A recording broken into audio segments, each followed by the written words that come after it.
Welcome to the Union Labor Advisory Network podcast, where our mission is to support, educate, and promote informative content relative to the union labor community. For more information, a calendar of events, and union news and updates, you can visit our website, ulanetwork.com, and follow us on all social media platforms by searching ULA Network and/or the Union Labor Advisory Network. And now, on to the show.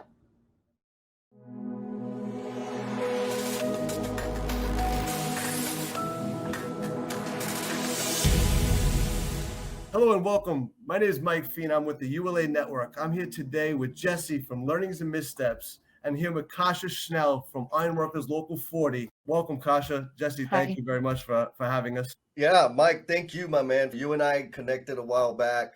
Obviously, the energy we were a match on terms of energy. And you had an idea of like, hey, you asked me if I needed any help. And I said, yes, if you can help me with amazing women that are out there in the industry. And you've come through every single time. I'm super excited because Kasia, you and I, it's the first time you and I have ever met. I am grateful for you trusting both Mike and I. And I promise I'll be nice. I won't be too rough about things. Jesse, how we actually connected through, and I had the pleasure of meeting Kasia at a 9/11 memorial in Manhattan when Ironworkers 40 and 361 put together their team run. I've been working with Brian Brady and the local for some time, and they've always been an inspiration to me and working with Brian. And just as you know, I love taking photos of some of the guys and women that are out there doing their job, which is very inspiring. And Brian made mention of Kasia one day, and actually there was an article that was written about her in the news, which I reposted, and then just going to the run, actually ran into her and said, you know, you've been an inspiration to me, and just knowing I've been doing some work with you, Jesse, I thought she'd be a great person to interview, learn a little bit more about, and again on a Saturday morning, you know, with some coffee, talk a little bit and see, you know, exactly. There you go. You know how Kasia started a career, and you know, again, I'll shut up. I like to talk a lot, but I'll let Kasia take the role here. So, Miss Kasia, good morning. I'm in San Antonio, Texas. I don't think we said that already. Yeah, I had no idea. Yeah. Wow. And I haven't had any breakfast tacos, and that's just so that my teeth aren't all full of, you know, gunk while we're in it. How you doing today, Miss Kasia? I am doing really good. Yeah? You excited about this? I'm really excited. I didn't get a lot of sleep last night because my puppy's sick, but I am really excited. Good. So what was the first thought that went through your head when Mike reached out to be on the podcast? Well, I saw him at the Labor Day parade, and you know, he said hi, and I was like, oh my God, hi. And we did get in touch like a few months ago, maybe, or like a year ago or something. And we talked about like interviews and stuff like that. And we both kind of just, I guess, got busy and we didn't reconnect about it. And so I told him, I was like, if you ever need anybody to interview, like I'm more than willing, especially like, you know, I've been interviewed a few times already. And I think it's so important to like, you know, tell people about ironworking, you know, and I personally didn't know about ironworking until I was 27.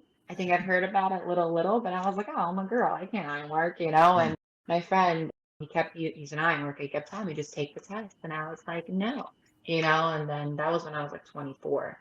And anyway, so I'm really excited to do this interview. But yeah, Mike's awesome. And Brian Brady, you know, told me about Mike and everything. And I think he does a lot for us, you know, and a lot for unions. And I think it's amazing. But what I love, and like this is the whole purpose of this podcast, right? Is to help people become aware of like the multitude of amazing trades that are in the industry, which are like 100% careers, Kasia. And you said you were 24. Did you say you were 24 or 27 before you like got into it? So I heard the words ironworking suggested as a career to me when I was like around 24 from my friend, because he's an ironworker, his brother's an ironworker, and I honestly was just like, there's no way. Like an ironworker, I don't even know what that is, but it sounds like it's like some like, you know, baroque men, you know, and that's it, and there's no women allowed. It's an all boys club. That's what I thought, you know. Yeah. He kept telling me, he was like, no, just take the test, and I was like, no, and then like should I get into the story now? I went to college. I got my degree in political science, the minor in criminal justice at John Jay College, and I wanted to be a lawyer. I was like that. I was great at arguing, you know, and my mom always said you should be a lawyer, you know, because like, you know, my mom present things and whatever. And so I was like, I'm gonna be a lawyer. So I went to college, I got this, you know, degree, and then I get out of college and I have an internship with a law firm, and it was a really good law firm. It was a personal injury law. So it was interesting seeing like, you know, the police side of like police reports and investigations. That was cool. But I wound up leaving that law firm and getting a job at another law firm, completely different law, trademarks and stuff like that. Yeah. And it was a great law firm. It was really good. I was a paralegal. I wasn't an attorney. I was a paralegal. I was like a paralegal in training or whatnot. And I was doing paralegal work. And it was a great law firm, but I just didn't have that drive. Like I was wanting to wear like a suit to work, you know, be presentable. But once I was in the office setting, I did not have a drive. And that is the truth, like 100%, you know. So I wound up getting laid off because I didn't have a drive, you know, and I wasn't the best employee I could possibly. I wasn't a bad employee, I just wasn't the best. And my life didn't really have structure, you know. I did, but like kind of did what I wanted, you know. And I started working for my dad's company again, like I did in college as a contractor, small renovation stuff, regular, not like I'm working at all, just like, you know, apartments and houses. And, you know, working with families is very hard. And he's an amazing person and he's like a great employer, but we just kept clashing heads. And I wasn't being responsible again. Like I wasn't thriving. Like I didn't know where I was going to go from here, you know. And, you know, again, I would be like late to work. I wouldn't show up. It was like, you know, daddy's little girl. And like, you know, so that's really like the misstep part of it. Like that's really it. Like I did not have a drive, you know, and I was kind of sick and tired of not having a drive. So I talked to my dad and he was like, you should open up your own renovation company. We have connects already. And I was like, okay, I started looking into it. I'm like, there's too much. There's insurance and all this. And I was just like, that is a lot. And then I was like, what about unions? You know, what about like joining a union? Like I heard a lot of good things about unions, but I'm like, which union? So at 27, 26, I think I was still 26, I started doing research and about unions. I actually had a drive to do research about unions. I started doing research and I found a bunch of unions I was interested in, but there was really only two that stuck out to me. And it was operating engineers and also ironworking. So I did more research and I decided that the ironworking looks super exciting, right? Yeah. Because they go on top of these buildings. This is what I knew about ironworking back then at that moment. There's buildings and there's big pieces of metal. That's what I thought it was. And then like there's guys up top, there's guys on the bottom. And I was like, this is cool. I watched videos. And I talked to my friend that was like, I was like, did you say you were an ironworker? And he's like, yes, I've been telling you to take this test for years. So I was like, when does it come out? And he's like, in 6 months, you know?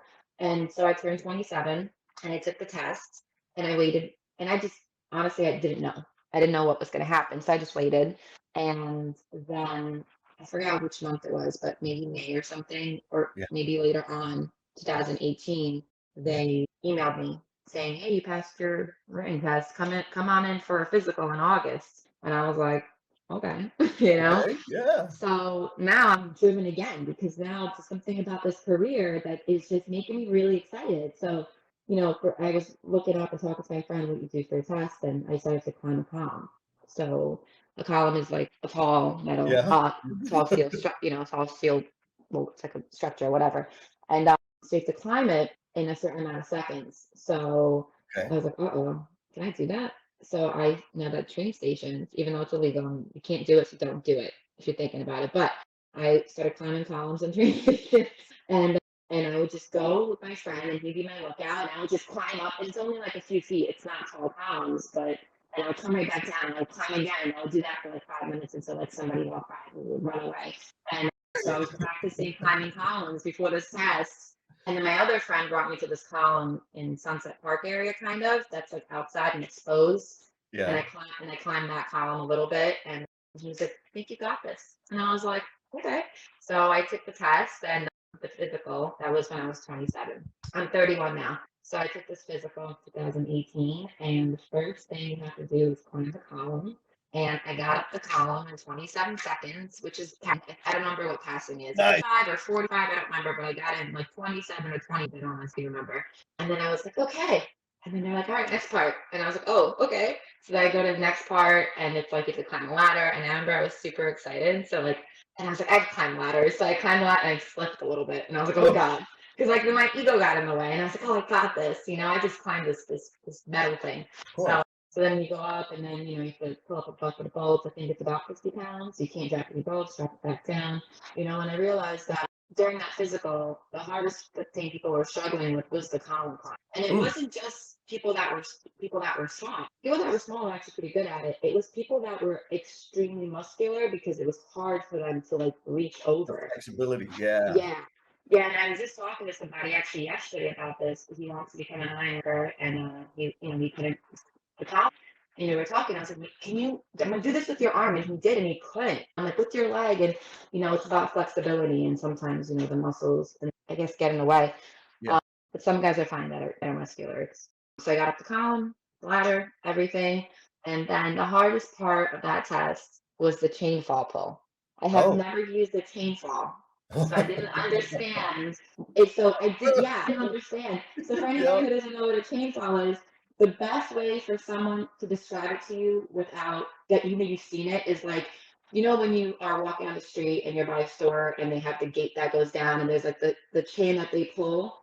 Yep. It's like that chain, but like a lot stronger and a lot bigger, and it's heavier stuff. So like it's not just it's like so that's the best way to describe it to anybody that's not in the trades. And it sounds intimidating, and I thought I had it, and I did eventually, but I was pulling on, and I was like, oh my God. Like in my head, I was like, I'm gonna die. Like I'm gonna have a heart attack. Like this is gonna happen. And I'm like, oh my God, should I just, in my head, I was like, should I just stop? And there was an instructor there and he looked at me and it's like he saw it in my face and I was almost done anyway. I just didn't know because you don't know. Right. Didn't really tell you. And then he was like, don't stop. And he just, he's like, don't even think. And it's like he was in my head. Yeah. So then I just went harder and I was like, okay. And I just kept going. And then I finished. He's like, okay, that's it. He's like, I thought I failed. I was like, because you don't know. Like, you don't know your time or anything. There's like a time limit for it. He's like, no, you passed. I was like, what? I was like super excited. So then you have to go and get drug tested. So, and it's great. Like, I think that it's important, for state, like, I think it's important, and drug testing is important for various reasons. But the main thing is if you can't go 3 years in school without doing drugs, and do you really want this? Number one. And number two, it's about safety. Like doing drugs on a job site. So anyway, Brian Brady tests us for drugs. He does a hair sample and I think urine. Yeah. My problem is I peed before the column climb 3 times, so I couldn't pee. So I had to be there for 3 hours or 2 hours. Real talk. Yeah. And I had to be there for 2-3 hours just sitting there, and I just kept chugging water. And the guy that does the testing, like the urine test, he's like, you don't even drink any more water. He's like, you have to just wait. And I sat there for like 2 hours. Oh, just prepping for the test. yeah. I was just like, I couldn't, because I was so nervous before this test because it meant so much to me. And at the moment, I didn't know why it meant so much to me, but like now I know. Like I think like the universe wanted me to be an ironworker. I didn't know anything about ironworking when I was taking that test. I knew just a little bit, and like it's so much more than what I thought it was. And it's beautiful. It's a you have to have a drive. Like that's the truth. To be an ironworker, you have to have a drive. Specifically an ironworker. There's other trades that are a little bit slower, still great trades, and they work hard, but ironworking is like go, go, go, go, go. And you're lifting heavy things all day. It's a very dangerous career. You have to be like smart when it comes to safety, And I'm not talking only about glasses and stuff. I'm talking about like you do the wrong step while you're in a certain game, you take the wrong step and you don't only possibly hurt yourself, but you possibly hurt your partner. You know? So it's like super, super important. Ironworking is, you have to be like conscious of like what you're doing. But it's a great career. It's honestly, it has changed my life. So that drive I was talking about that I didn't have when I was at the law firm, which is great law firms, and at my dad's job, which he's amazing. He's a great boss and he takes care of his employees. I just didn't have the drive. And then I came to ironworking and I was not late to work. I was not missing days. Compared to who I was before ironworking and who I am now, is actually a different person. And I don't know if the career changed me, the structure of the career changed me, or my drive just became so much stronger. I don't want to mess up. what I love, and I'm going to use this as a data point to prove a theory that I have, is, you went to school, right? You're working a law degree, you had the job working with the lawyers in the paralegal office, and there's this thing that we think, or I think we tell our youth, you need to go get so you can get this like fancy job. Maybe it's not a fancy job, but it's like a more traditional job. That's Yeah. probably better words, right? A more traditional job that they were all fully aware of. And then we get in the environment and discover like, ooh, this is not for me. And so the theory is this, and it's part of the reason why I'm so passionate about this, is I think folks like you and I, we thrive under certain conditions. And if the conditions are physically engaging, Mm-hmm. there's a little bit of risk and excitement, Yep. there's a lot of teamwork and camaraderie, like, Mm-hmm. and we get to interact with our space with our hands. You got all of me. You will get all of me all the time. If I got to sit down and listen and Mm-hmm. stare at something, you ain't getting nothing from me, right? Like it just adds this element of engagement. I mean, to use your language, it pulls everything you got and just makes it so much easier than sitting there and cranking through other kind of work. And that's not to say that the other kind of work or the other types of education are less than, but they're not designed for me. What do you think about that? You could have not said it better. I've tried to put it into words and you just did for me. And hands-on teamwork and just the fun part, like camaraderie, like you said, it's not just teamwork. It's like you're with these guys 8 hours a day and you're working in the same games on the same floors. You develop friendships, like lifelong friendships, and you guys might not hang out outside of work, whatever, but like at work, it's like a family. You might not like everyone, but you care about everyone, and no matter what, there's a lot of like joking around and fun times, and there's a lot of emotions, like all kinds of emotions on job sites, but I totally agree with you. Like I need to be challenged. I just realized that recently too. I can't just stop at one thing. Like I just graduated my apprenticeship. Yes, Yeah, congratulations. this like last week, right? So it Wow. was an amazing experience, and I just feel like I'm excited to go work and everything, but I just feel like I need a new challenge. Like I don't know why, but like I'm still doing this. This is great, but like I need something. Like I don't know. It could be anything. It can be like a workout regimen, something, right? Yep. But I just feel like I need a new challenge in my life, and that's like it's so funny for that because I was just thinking like, what's wrong with me? Like what is wrong with me? Like I just did this hard thing for 3 years. It's not easy, right? Yep. It's not super hard if you're willing, 3 years of ironworking, but it's like you go to work in the morning and then you go to school either 2 nights a week on Saturdays or depending on what year of school you're in, and then you go to school after work. And school's in Queens. And I lived in Brooklyn and then Staten Island and whatnot. So it's not super close, Yeah. and you get home, it's like 11 o'clock. And then you can be up for work at 4 or 5, like depending on where Yep. you live, maybe even Yep. 3:30.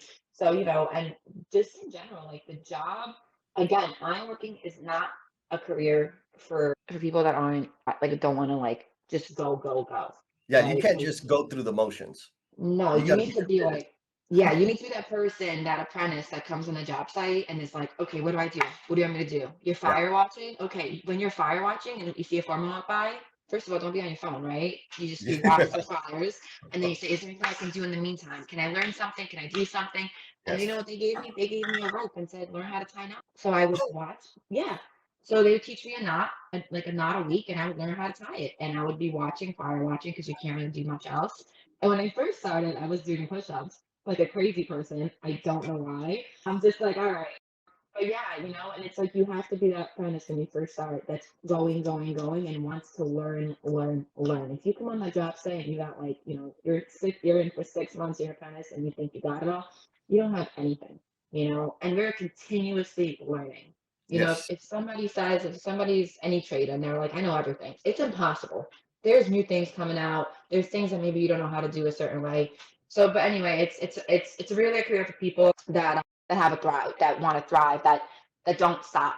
Yeah. Like you said, like we have to just keep going. Like we're just those people, and that made the way you said it, I can't even say it now, but it made a lot of sense to me. Good. We got it on. We got it recorded. Thank So man, there's a few things, and I don't want to lose track of them.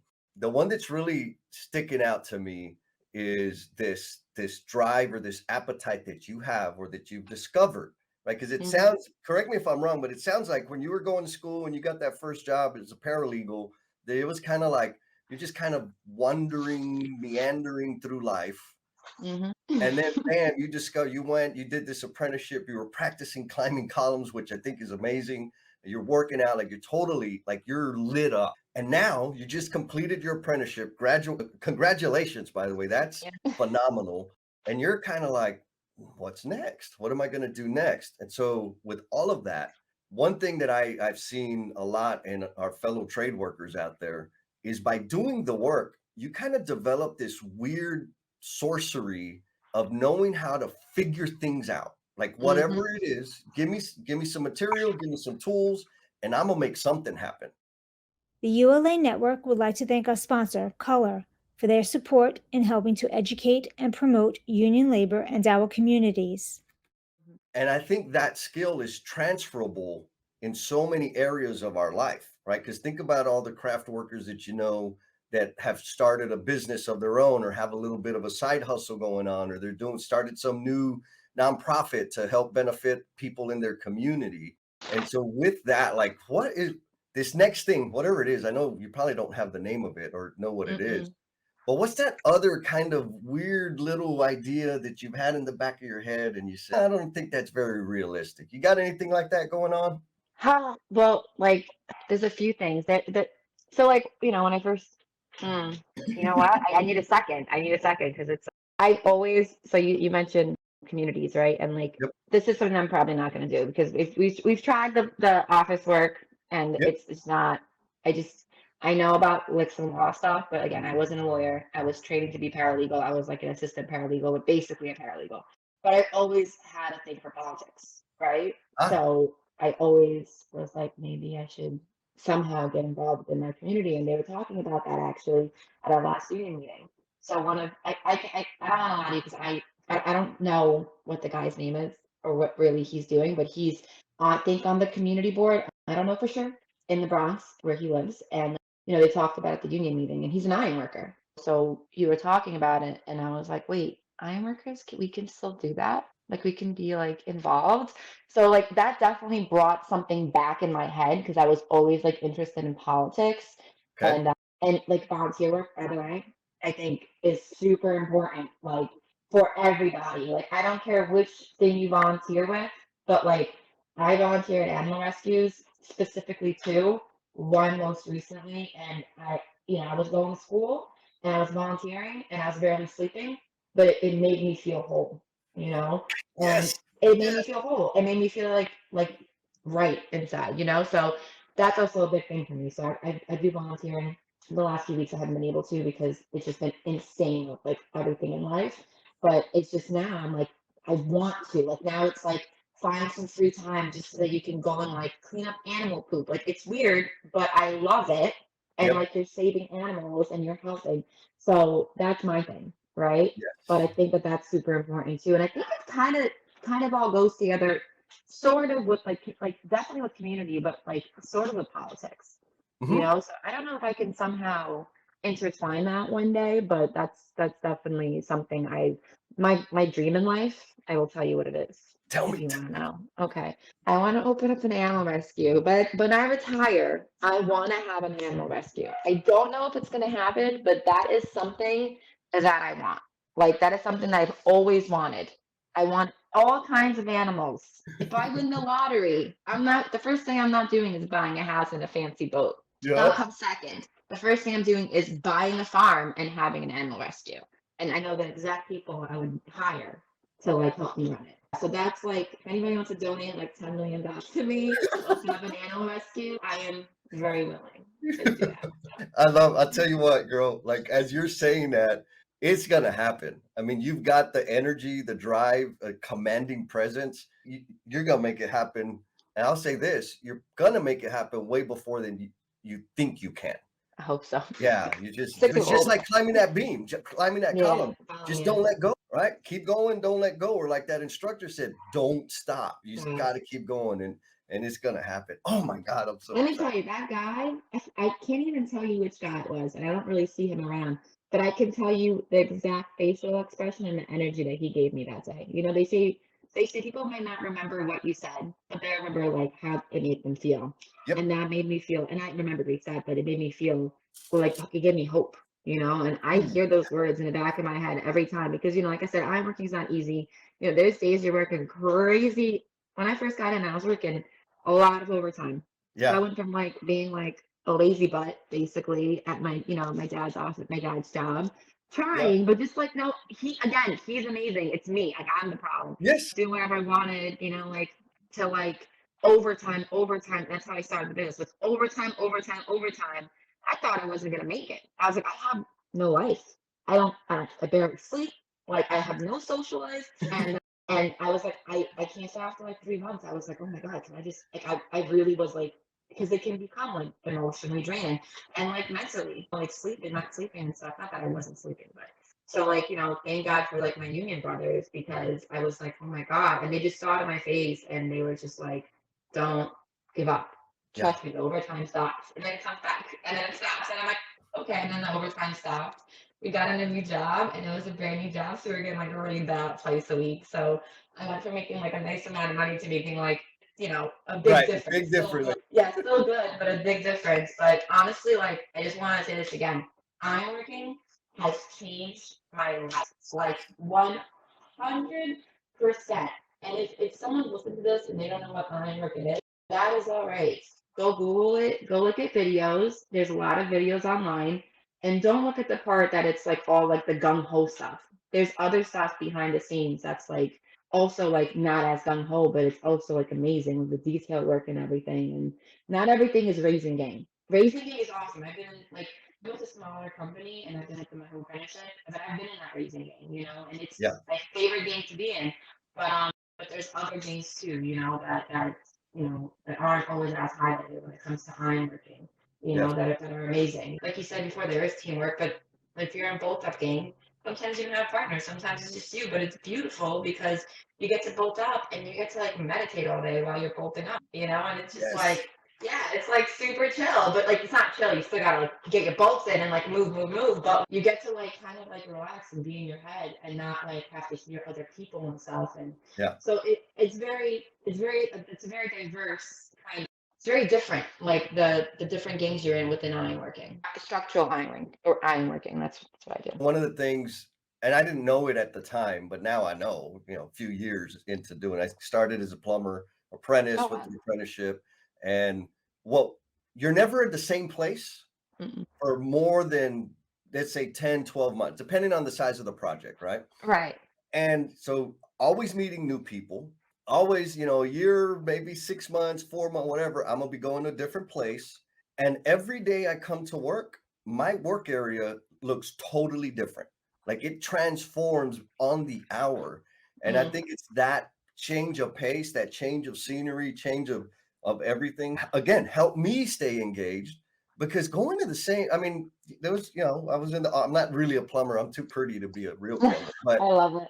Right. Like I was in the office for a while and it drove me nuts. And even worse, I drove people nuts because of my energy. I'm loud and I'm having like, if I send an email, I'll hit send and I'm like, bam, I sent the email. People are like, what the hell's wrong with you? Yeah, I'm the same way. Right? I'm the same exact way. It's so funny you say that. That's so crazy. Yes. But out on the job site, changing conditions all the time, the elements change, the people change, the environment changes. It's captivating, right? Like it's enough to keep me fully engaged. And then that little extra, we'll call it manic energy to go and do other things, right? Yeah. Let's go start a farm. Let's go start rescuing animals. Like it's amazing. So amazing. Okay. So amazing story. Thank you for bringing the energy. I know this conversation is going to inspire a bunch of people. And along the way, going through apprenticeship, even before apprenticeship, when you're a young lady in school, I'm sure you've had a tremendous amount of experiences. So what I'm wondering is there a significant learning that you've had as a result of a painful misstep? Oh yeah, I've been thinking about this a lot since you asked me how to speak and a painful misstep.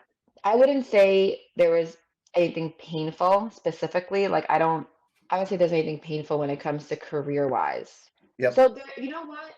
There is, but I didn't do it. It didn't actually happen. I just want to say, like, Brian Brady, he's the head coordinator of our school for 40 and 361.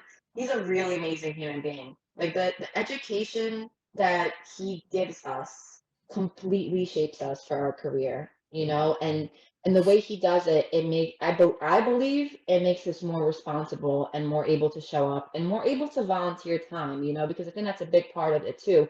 Like, you can, once you become an apprentice, you can volunteer time at school. You know, you can help out and you should help out because Yes. the union does so much for us. Local 40 and 361 do so much for us. If you are a union member, there is almost no length that they will not go to help you if something is going on.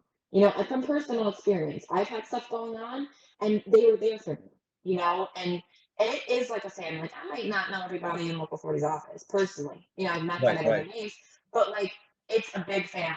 You know, it's a huge family. You know, there's guys at other job sites that don't know me, but like, I know that if anything ever happens, like, they would be there. If there was a situation and, you know, we were all on the street and somehow they saw me getting hurt, I know they would step in, you know, like, I know no matter what, it's like a big family. And just in general, the union and Brian Brady does so much for the apprentices and so much for the iron workers and the journeymen and stuff. And it's just amazing. I think that's a big thing of too, like, why people should thrive more when they're an iron worker. Because it's not just like, yeah, you get paid great and it's like, go enjoy your life and work for us. It's like they are there for you. They Mm. fight for you. You know, it's truly an amazing career. And what I said today doesn't even like paint it perfectly. It doesn't even paint it how it should be painted. Like, I don't have the words to describe Yeah.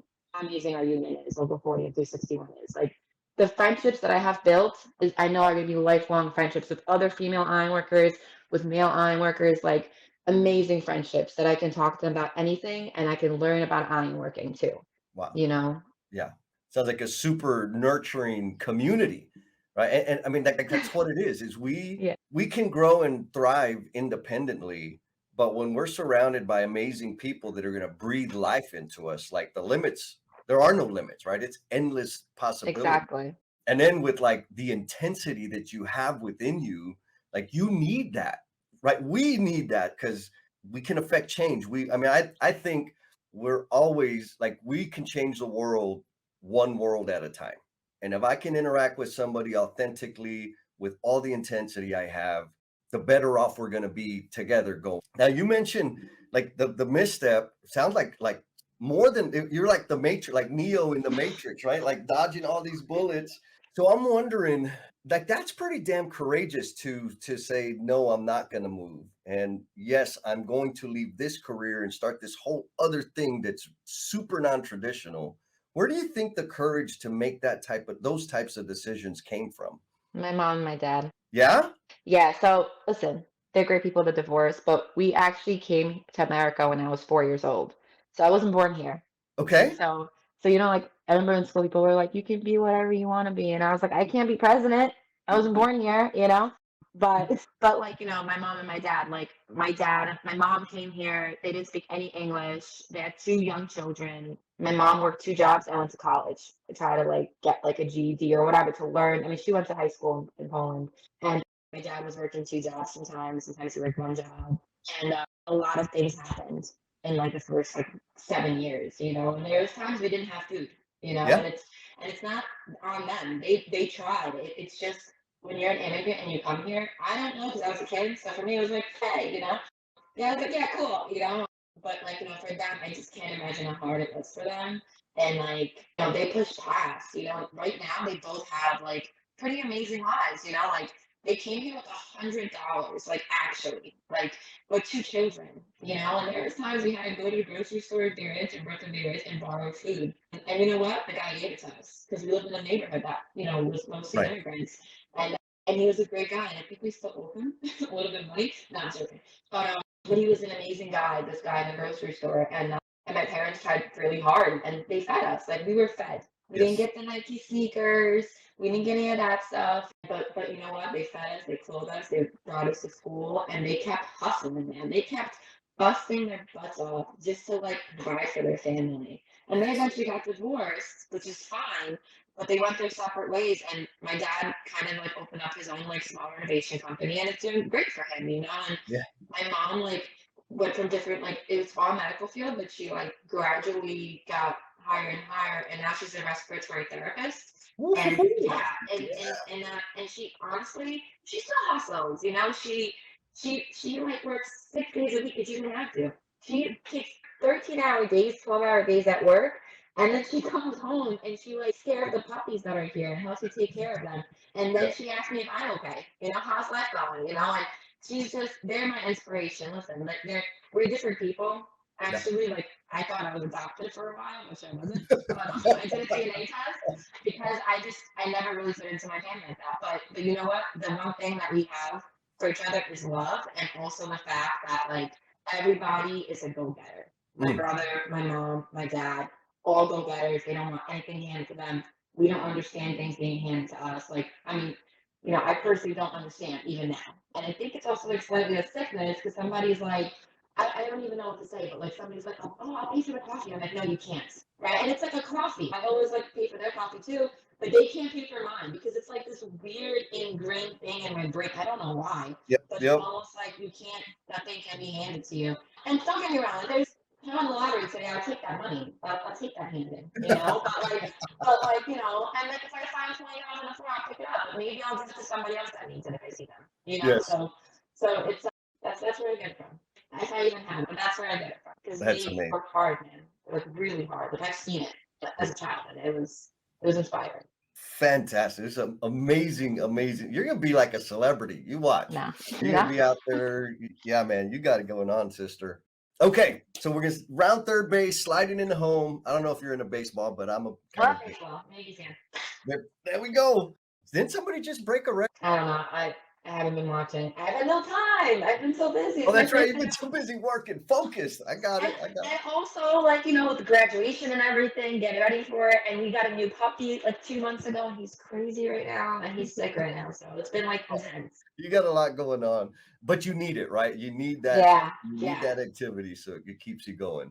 So going forward, thinking crazy out into the future, what footprint do you want to leave on this world? Footprint. Okay, so we kind of talked about it. You know, like I don't ask you, but so just in general, when it comes to ironworking, any kind of building that I help build in some sort of way, if it's in the raising game, or I was in the voltage game, or I was in the detail game, like it doesn't matter. When I drive by that building, which I've done before, you know, I've driven by buildings I help build, I'm like in awe. You know, I'm like, no one's gonna know that I put that in, that I put that bolt in, or that I did. But like something about it is just nostalgic to me, you know. And just in general, I just want to say, when I was younger, I used to, hopefully the cops don't come. I used to explore abandoned places because that's what I did. But I didn't do it for the excitement. I did it. This is weird, right? I did it because I wanted to see the history of the building. So like a lot of kids do it because they want to like go break stuff. No, I was going there and I was like, whoa, look at those old documents, or like look at how that wall is being held up. Like that's why I used to go explore abandoned buildings. Maybe still do sometimes, but anyway. So not recently, but and so that's like a part of it. I think that's what intrigues me with building, like a building, like building the steel part of it, because that's going to be there the longest. You know, like after everything else goes down, like that's going to be there the longest. So that in itself is a footprint. Like even though it's not me and my name will not be connected to it, that in itself is a footprint. And I don't want to knock down guys that, you know, put up sheetrock, but that sheetrock's gonna come down. But like, no, they're great. We need these guys. They're like, let me just tell you, I'm not knocking. All my trades are phenomenal. I know some amazing steam fitters. I know some great cars that are just awesome guys. I know some great, listen, girls, guys, whatever, right? But like, so I'm not knocking anybody. I'm just saying like, steel stays there the longest. Steel like really stays there the longest. When it comes to like a footprint, like in life in general, dude, just kindness. Like, I don't even know how to explain that, but just kindness. Wherever kindness takes me, I'm not saying I'm a really kind person because I have an attitude problem. I'm a Brooklyn, you know, and I'm an immigrant, so it even adds to it. So I have an attitude problem sometimes, you know, that can be tamed, usually is, but like I feel like kindness. I think you kind of mentioned it before.